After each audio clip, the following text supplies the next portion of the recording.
At the gates to the Vatican this morning, signs of the ancient rituals following the death of a pope now in motion. The arrival of cardinals gathering to finalize funeral details, and eventually the conclave, where a successor will be chosen. Overseeing it all, the Carmalengo, American Cardinal Kevin Farrell, hand-selected by Pope Francis. He and other cardinals were on hand as they sealed the doors to the papal apartment using a red ribbon and wax, certifying the death of the Pope.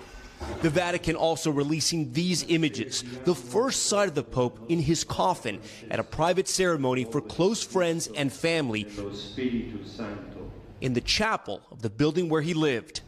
The Pope's coffin set to be transferred to St. Peter's Basilica on Wednesday afternoon, ahead of the public funeral this Saturday. The Vatican confirming the Pope's cause of death in a statement: stroke and irreversible heart failure. The pontiff also suffering a coma.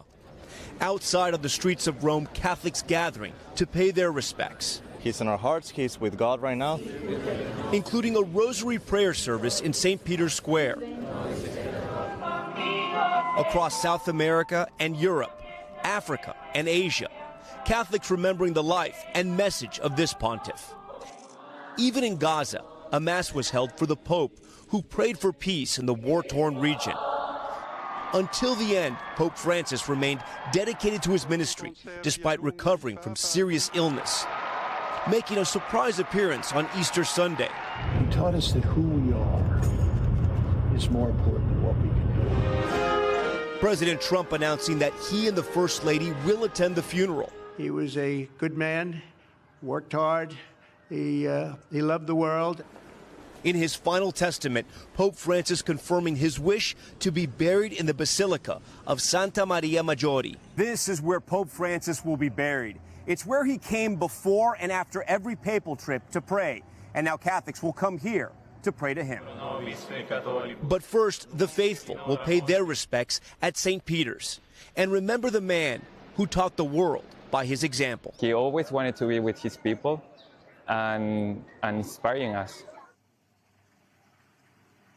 Back out live outside St. Peter's Basilica, we also want to talk about some new video that's just come into our newsroom right now. What's happening inside the Vatican is where we want to take you right now. These general congregations, this is where the cardinals are essentially meeting. They're talking about the funeral planning. They're talking about the future, the conclave, but also the direction of the Catholic Church and where it will go after Pope Francis. To recap everything we found out this morning, we do know that Pope Francis will be brought back here to St. Peter's Basilica tomorrow morning. We're expecting that to be a huge event with Catholics from all over the world witnessing that. And then the funeral will take place 10 a.m. local, 4 a.m. Eastern on Saturday. Leaders from all over the world are expected, as we just mentioned, including President Trump and First Lady Melania Trump. Savannah and Craig. Hey, thanks for watching. And don't forget, you can catch the Today Show every morning on NBC or take Today when you're on the go. Just follow the Today podcast on Apple Podcasts, Spotify, or wherever you listen.